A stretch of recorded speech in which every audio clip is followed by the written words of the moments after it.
할렐루야. 오늘 주님의 은혜 가운데 믿음으로 반응하여 나오신 모든 성도님들에게 하나님의 은혜가 풍성히 부어질 줄 믿습니다. 우리 옆 사람과 함께 인사합시다. 오늘은 은혜의 날입니다. 우리 한 번 더 인사해 볼까요? 하나님이 함께 하십니다. 아멘. 할렐루야. 아멘. 전 설교할 때 목소리가 조금 커지는 편입니다. 제가 텐션이 조금 올라가면 왜 이렇게 저 목사님은 좀 괄괄대시나 이렇게 생각하실 수도 있는데요. 그렇지만 오늘 이 시간 저의 부족함보다는 선포되는 말씀의 능력이 더 밝히 드러나는 시간이 될 줄 믿습니다. 말씀을 시작하면서요, 우리 모두에게 조금 부담스러운 질문을 하나 던지고 시작할까 합니다. 우리는 모두 거룩합니까? 우리의 영혼의 상태는 지금 어떤 상태에 있습니까? 우리는 거룩하기 위하여서 애써 거룩함에 관심을 가지고 그 거룩함을 위하여서 부단히 싸워가고 있습니까? 제임스 패커는 거룩의 재발견이라는 책에서 이런 글을 적었습니다. 과거에는 모든 교회 공동체에서 거룩함을 강조하였다. 그런데 오늘날의 상황은 어떠한가? 인간의 설교를 듣고 인간을 위로하기 위해 집필된 책을 읽으며 세상 사람들과 똑같이 걸핏하면 싸우고 얼간이처럼 살아가는 그리스도인들의 생활 방식을 접하다 보니 과거에 대한 기억을 까맣게 잊고 말았다. 과거에는 하나님의 말씀을 읽던 성도들이 뚜렷하게 새겨진 거룩함의 대로를 따라 살았고 이로 인해 목회자들과 회중이 거룩함의 의미를 깨달았으며 그것에 대해 권위와 확신을 가지고 말할 수 있었는데 현대인들은 그러한 모습을 상상조차 못한다. 시인 키플링이 지적했듯이 그 후 비바람이 그 길을 다시 망쳐놓았다. 우리는 이 책에서 말하는 대로 거룩하라는 하나님의 명령을 혹시 예스러운 라이프 스타일로 여기고 있지는 않습니까? 사실 우리는 우리 마음속의 한켠에 거룩이라는 주제를 부담스럽게 여기고 있고요. 피하고 싶어하는 마음이 있습니다. 이유는 명백합니다. 우리가 살아가는 이 세상에서 거룩하게 살기는 너무 어려우니까요.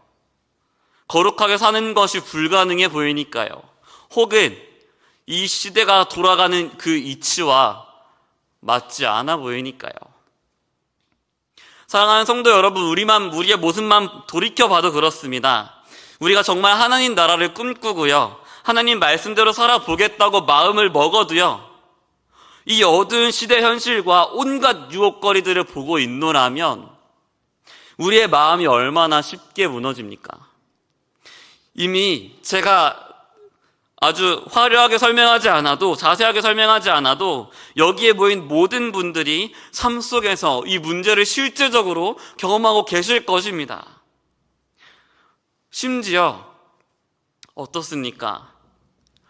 우리가 그렇게 못 산다고 하는 것은 좀 넘어간다고 할지라도 우리에게 어떤 모델이 될 만한, 우리에게 좀 모범이 될 만한 그런 분들은 좀 있었으면 좋겠는데, 그런 분들이 계셔서 정말 거룩하게 살아가는 것이 가능하다는 걸 보여줬으면 좋겠는데, 우리에게 기둥과 같은 어른들도 한순간에 무너지는 것을 목격하는 그 아픔을 우리는 때때로 겪고 있습니다. 그렇다 보니까 이제 우리 안에 이런 생각들이 들어오는 것 같습니다. 이 세상에서 아무리 훌륭한 사람이라도 털어서 먼지 안 나오는 사람 하나도 없다. 죄 안 짓는 것은 불가능하다. 틀린 말이 아니죠. 우리는 존경할 만한 사람 본 적 있어도 한 번도 죄를 짓지 않는 완벽한 사람을 우리의 눈으로 직접 본 적은 없습니다. 우리도 마찬가지로 죄를 한 번도 짓지 않지는 않았습니다. 성도님들 혹시 이런 이야기를 아시는지요? 거짓말 대회가 열렸습니다. 거짓말 대회에서 그 거짓말 1등한 사람이 혹시 어떤 거짓말을 했는지 아십니까? 아마 아시는 분들이 계실 텐데요. 이런 겁니다.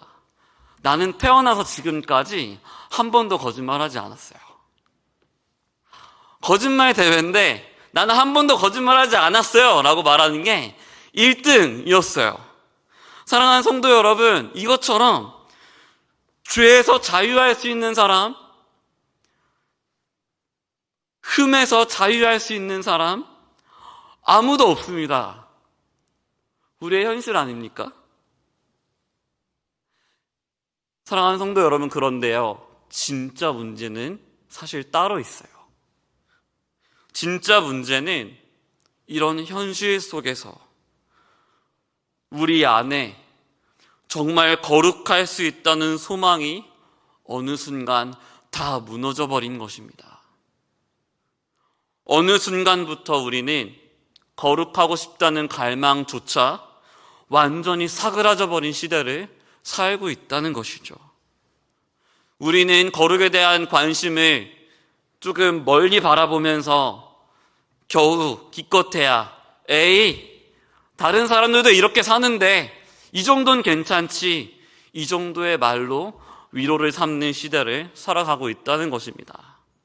이런 우리의 현실 속에서 우리는 얼마나 쉽게 우리의 정욕과 욕심에 눈을 돌리고 있습니까? 제가 이제 다시 한번 묻겠습니다. 사랑하는 성도 여러분, 그렇다면 거룩은 도저히 불가능한 일일까요? 우리에게 거룩하라고 하신 하나님의 명령인, 우리가 포기해버릴 수밖에 없는, 우리가 지킬 수 없는, 하나님이 너무나도 어려운 그런 명령을 주신 불가능한 명령밖에는 되지 않는 것일까요?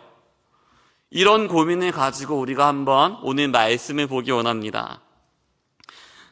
오늘 본문 말씀은 사도 바울이 골로새 교회에 쓴 편지입니다. 사도 바울은 편지를 시작하면서 자신이 골로새 교회를 위해서 어떤 기도와 간구를 하고 있는지를 밝히고 있습니다. 특별히 오늘 본문은 그 기도 제목 중 마지막 기도 제목과 그에 대한 부연 설명인데요. 제가 12절 말씀부터 14절 말씀까지 읽겠습니다. 우리로 하여금 빛 가운데서 성도의 기업의 부분을 얻기에 합당하게 하신 아버지께 감사하게 하시기를 원하노라. 그가 우리를 흑암의 권세에서 건져내사 그의 사랑의 아들의 나라로 옮기셨으니 그 아들 안에서 우리가 속량 곧 죄사함을 얻었도다. 아멘. 사도 바울이 밝히고 있는 기도 제목이 무엇입니까? 사도 바울이 무슨 기도를 하고 있습니까? 다른 것이 아니에요. 감사입니다. 감사. 무엇에 대한 감사일까요? 말씀을 살펴보면 아버지께서 우리로 하여금 빛 가운데서 성도로서의 기업의 부분을 얻도록 합당하게 하신 것에 대한 감사입니다. 사랑하는 성도 여러분, 하나님께서 그 영광스러운 성도의 기업을 우리한테 주십니다. 그런데 자세히 한번 보십시오. 오늘 말씀에서 특별히 강조되고 있는 부분은 무엇입니까? 하나님께서 우리로 그 유업을 받기에 합당한 자가 되게 하셨다는 거예요. 합당한 자. 사랑하는 성도 여러분, 현실적으로 우리의 모습을 한번 돌아볼 때에, 정직하게 돌아볼 때에 우리는 정말 성도의 기업을 얻기에 합당한 자들이 맞습니까? 다른 말로 다시 한번 질문해 보겠습니다. 우리는 본래 하나님 나라에 들어갈 자격이 있는 사람들이 맞습니까? 아니죠. 우리의 현실을 다시 한번 되돌이켜 봅시다.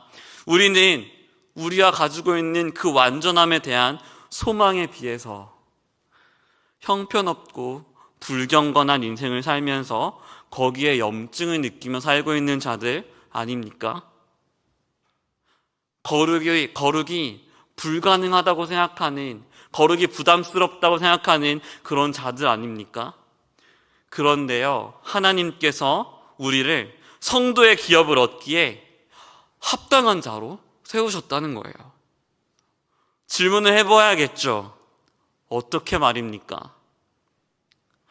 말씀을 보니까요, 하나님이 우리를 흑암의 권세, 어둠의 권세에서 건져내셨다라고 말씀하고 있습니다. 그리고 어디로 옮기셨을까요? 그의 사랑이 넘치는 아들의 나라요. 우리가 그 아들 예수 그리스도 안에서 속량 곧 죄사함을 얻었다라고 하나님께서 말씀하신 거예요. 속량 곧 죄사함이요. 죄사함을 속량이라고 표현하는 이유는 무엇일까요? 속량은 노예시장에서 쓰이는 말입니다. 노예시장에 한 노예가 나왔어요. 그 노예가 어떻게 자유로워질 수 있을까요? 방법이 있습니다. 어떤 사람이 그 노예를 값을 치르고 사서 자유롭게 그 사람을 풀어주면 돼요. 이렇게 노예를 사서 자유롭게 풀어주는 행위를 속량이라고 합니다. 그러니까 하나님께서 우리에게 하신 일은 무엇입니까? 우리가 죄와 사망의 권세 아래 묶여 있어서 그 노예가 되어 있었을 때 바로 거기서 우리를 풀어주셨다는 거예요. 우리를 자유롭게 해주셨다는 거예요. 하나님께서 우리를 흑암의 권세에서 완전히 분리해내셔서 건져내셔서 우리를 흑암의 권세에 속한 자들이 아니라 아들의 나라에 속한 존재로 만들어주셨다는 것입니다. 할렐루야. 여기서 던져야 될 질문이 있어요. 다시 한번 똑같은 질문을 던져볼 거예요. 어떻게 말입니까? 하나님이 어떻게 우리를 흑암의 권세에서 건져내셨습니까? 하나님이 어떻게 우리를 흑암에서, 어두움에서, 죄와 사망의 권세에서 어떻게 건져내셨습니까? 우리를 어떻게 자격이 없는데도 불구하고 어떻게 사랑의 아들의 나라로 옮겨주셨습니까? 사도 바울은 오늘 본문 말씀에서 아주 놀라운 방식으로 이 질문에 답하고 있습니다. 15절 말씀에서 20절 말씀을 보겠습니다. 제가 읽겠습니다. 그는 보이지 아니하는 하나님의 형상이시요 모든 피조물보다 먼저 나신 이시니 만물이 그에게서 창조되되 하늘과 땅에서 보이는 것들과 보이지 않는 것들과 혹은 왕권들이나 주권들이나 통치자들이나 권세들이나 만물이 다 그로 말미암고 그를 위하여 창조되었고 또한 그가 만물보다 먼저 계시고 만물이 그 안에 함께 섰느니라. 그는 몸인 교회의 머리시라. 그가 근본이시요 죽은 자들 가운데서 먼저 나신 이시니 이는 친히 만물의 으뜸이 되려 하심이요 아버지께서는 모든 충만으로 예수 안에 거하게 하시고 그의 십자가의 피로 화평을 이루사 만물 곧 땅에 있는 것들이나 하늘에 있는 것들이 그로 말미암아 자기와 화목하게 되기를 기뻐하심이라. 아멘. 이 본문 말씀은요, 크게 두 가지 부분으로 나뉘고 있습니다. 잘 보시면요, 15절 말씀에서부터 18절 말씀까지는 그 아들 예수 그리스도의 탁월하심과 높으심에 대하여서 말씀하고 있어요. 한편 19절에서 20절 말씀은 그 예수 그리스도, 그 탁월하신 예수 그리스도를 통하여서 하나님 아버지께서 이루신 일을 기록하고 있습니다. 그런데 이 본문 구조가 얼마나 놀랍도록 복음을 설명하고 있는지 한번 보십시오.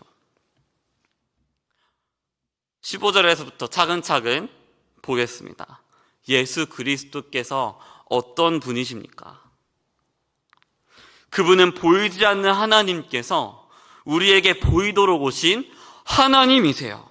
그분에게서 만물이 창조되었습니다. 그분은 아버지와 동일하게 이 세상을 창조하신 하나님의 본체세요. 따라서 이 세상의 모든 보이는 것들과 보이지 않는 것, 또 왕권들과 주권들, 통치자들, 그 모든 권세들이 다 어떻게 창조되었습니까? 그 모든 것들이 다 그분으로 말미암아 창조되었고요, 그분을 위해서 창조됐습니다. 모든 것이 다 그분의 주권 아래에 있고 모든 것이 다 그분의 것으로 존재한다는 사실이에요. 그분이 모든 것보다 먼저이신 분이시고 모든 만물이 다 예수 그리스도 안에 있습니다. 그분은 교회의 머리이시며 모든 것의 시작이세요. 또 그분은 어떤 분이십니까? 가장 처음으로 죽음을 이기시고 부활하신 첫 열매세요. 이 모든 일들을 예수 그리스도께서 이루신 이유가 무엇입니까? 오늘 말씀인 그분이 친히 만물의 으뜸이 되시기 위하여서 라고 말씀하고 있습니다. 이 으뜸은요, 만물 중에 가장 높으신 분, 만물 중에 가장 존귀하신 분, 가장 가치 있으신 분을 뜻하는 거예요. 사랑하는 성도 여러분, 우리가 믿는 그 예수 그리스도가 누구십니까? 그분은 참으로 이 세상 모든 만물의 주이시고 이 세상 모든 만물보다 가장 가치 있으신 분이시며 가장 존귀하신 분이십니다. 믿으십니까? 그런데 그 존귀하신 아들을 통하여서, 가장 가치 있으신 분을 통하여서 아버지께서 이루신 일이 있으세요. 첫 번째로 그 모든 충만함으로 예수 그리스도 안에 거하게 하셨습니다. 이 신적인 충만함은요, 하나님 안에 넘쳐나는 그 충만함과 풍성함이에요. 우리가 그걸 직접 목격해도 우리의 말로 다 표현할 수 없는 그 숨막히는 아름다움과 존귀함이에요. 그런데 아버지께서 그 모든 충만을 예수 그리스도 안에 거하게 하신 다음에 행하신 일을 보십시오. 아버지께서 두 번째로 하신 일은 이것입니다. 20절에 보십시다. 아버지께서 그 아들을 통하여 하신 일이 무엇입니까?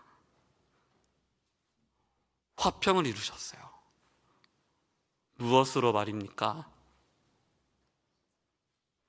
그의 십자가의 피로요. 사랑하는 성도 여러분, 이 말씀이 우리한테 당연하게 들릴지 모르겠습니다. 그런데 이상하지 않습니까? 이해가 되지 않지 않습니까? 우리는 이 사실 앞에서 이렇게 물어야 지당합니다. 아니, 도대체 왜요? 도대체 무엇을 위해서요? 이 세상의 모든 아름다움을 합쳐도 그것보다도 훨씬 더 고상하고 가치 있으신 분 아니십니까? 도대체 그분이 어디에 내어진 것이며 그분이 도대체 무엇을 위하여 십자가에 내어지신 것입니까? 이 부분을 한번 낯설게 읽어보십시오. 그분은 누구십니까? 하나님이세요. 세상을 지으시고 생명의 근원이신 그 하나님이 어떻게 십자가 위에서 피를 흘리시고 죽으십니까? 그분이 도대체 왜 죽으셔야 합니까? 그분이 십자가에서 모든 물을 다 쏟으시고 모든 피를 흘리시며 죽으셔야 할 이유가 도대체 어디에 있냐는 말입니다. 예수 그리스도, 그분은 화목을 이루시기 위해, 화평을 이루시기 위해 육신을 입으셔서 화목 제물이 되셔서 십자가에서 죽으셨습니다. 누구와의 화목입니까? 누구와의 화평이죠? 하나님과 원수가 되어서 그분의 말씀을 대적하기를 즐겨하고 그분의 말씀을 무엇보다도 무가치하게 여기고 하나님보다 자기 자신이 더 높아져서 나의 마음과 나의 정욕과 나의 욕심대로 나의 고집대로 하기를 원했던 죄인 우리와 그 거룩하시고 가치 있으신 가장 존귀하신 하나님과의 화목입니다. 사랑하는 성도 여러분, 제가 초등부에서 우리 아이들에게 끊임없이 가르치는 게 한 가지 있어요. 그것은 무엇이냐면 우리 하나님은 공의의 하나님이시라는 사실입니다. 하나님이 공의롭다는 사실은요, 그분이 거룩하시기 때문에 그 어떠한 죄도 그냥 지나가지 않으시고 반드시 그 죄에 합당한 벌을 내리신다는 의미예요. 반드시 합당하게 심판하시고 넘어가신다는 얘기입니다. 그분의 공의는 완전하시기에 우리의 어떠한 죄도 그냥 넘어갈 수 없다는 사실이에요. 그렇다면 그 죄에 합당한 심판, 그 죄에 합당한 값은 무엇입니까? 로마서 말씀은 죄의 삭은 사망이라고 말씀하고 있습니다. 히브리서도 분명히 말씀하고 있죠. 피 흘림이 없은즉 죄사함이 없느니라. 사랑하는 성도 여러분, 그런데 그 공의로우신 하나님께서 죄인과 어떻게 화평을 이루실 수 있죠? 하나님은 공의로우시기 때문에 우리 죄를 그냥 넘어가실 수 없습니다. 그분은 공의로우시기 때문에 우리의 죄를 반드시 합당하게 심판하셔야만 했습니다. 그런데 아버지는 우리를 흑암의 권세에서 건져내시기 위하여, 그 영원한 사망에서 우리를 건져내시기 위하여 자기 독생자를 십자가에 대신 내어주셨습니다. 그리고 거기에서 우리가 마땅히 받아야 했던 그 모든 죄값을, 그 모든 공의로우신 진노를, 그 무시무시한 완전한 진노를 자기 독생자에게 단 하나도 남김없이 다 부으셨어요. 우리의 죄를 용서하시기 위해 죄가 없으신 그 아들은 아버지의 그 공의로우시고 완전하신 진노를 나를 대신해서, 우리를 대신해서 남김없이 다 받으셨어요. 우리와 화목하시기 위해서, 나를 살리시기 위해서. 내가 죽어야 하고 내가 받아야 하는데, 내가 벌 받아야 하는데 그 모든 저주와 진노를 누가 대신 받으셨습니까? 예수 그리스도요. 예수 그리스도는 십자가에서 그 모든 율법의 정죄를 우리 대신 받으사 율법대로 피 흘려 죽으심으로 우리 모든 죄값에서, 사망에서, 공의로우신 하나님의 심판에서 완전히 자유롭게 하셨다는 거예요. 그게 우리와 하나님과 화평할 수 있는 이유입니다. 사랑하는 성도 여러분, 이 일을 통하여서 우리 주님이 이제 친히 이루고자 하신 일이 있었어요. 21절 말씀에서 23절 말씀을 보겠습니다.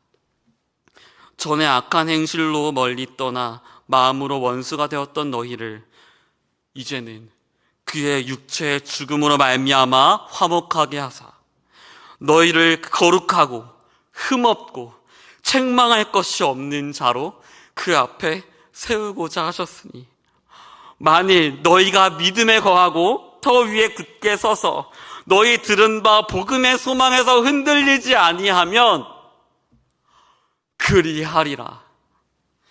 이 복음은 천하 만민에게 전파된 바요, 나 바울은 이 복음의 일꾼이 되었노라. 아멘. 할렐루야.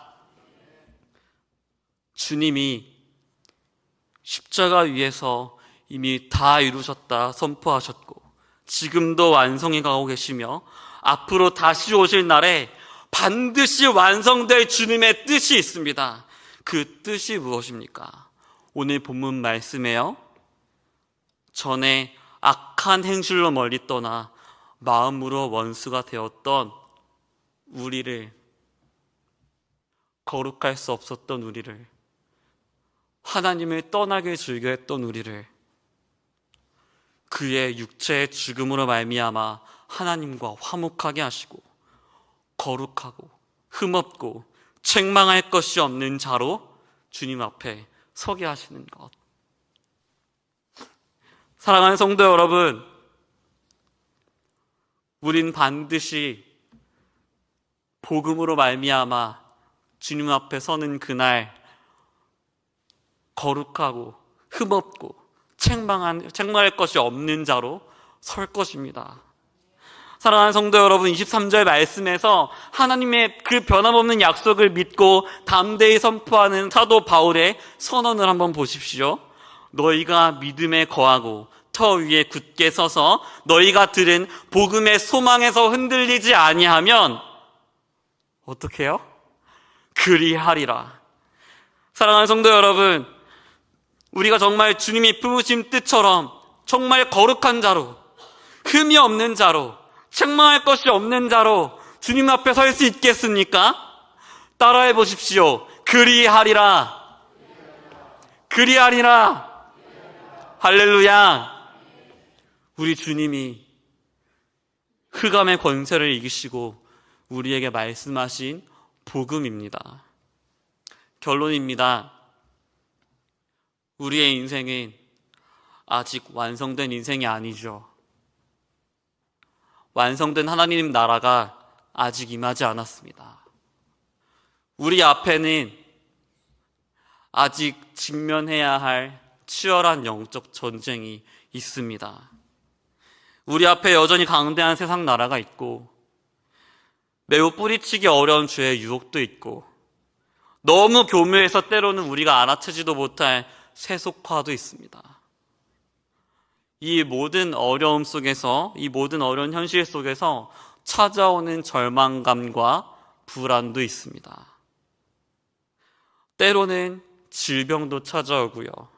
때로는 말도 못할 가정사와 직장에서의 아픔도 찾아옵니다. 사랑하는 성도 여러분, 이 모든 현실 속에서 우리는 정말 거룩할 수 있습니까?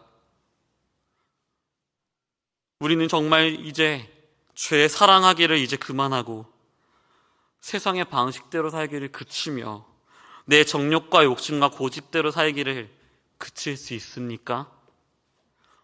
나를 흑암에서 건져내사 생명의 나라로 옮겨주셔서 나의 왕이 되신 그 주님을 인정하고 그분을 진정 사랑함으로 말씀에 순복하며 하나님 나라를 꿈꾸며 살아갈 수 있습니까? 이 질문에 여전히 자신이 없을 수 있어요. 우리의 현실에 있는 아픔이 너무나 크기 때문에, 어려움이 너무나도 높기 때문에 자신이 없을지 모릅니다. 그런데 방법이 있습니다. 23절의 말씀처럼 믿음에 거하고 터 위에 굳게 서는 거예요. 우리 믿음의 유일한 터는 무엇입니까?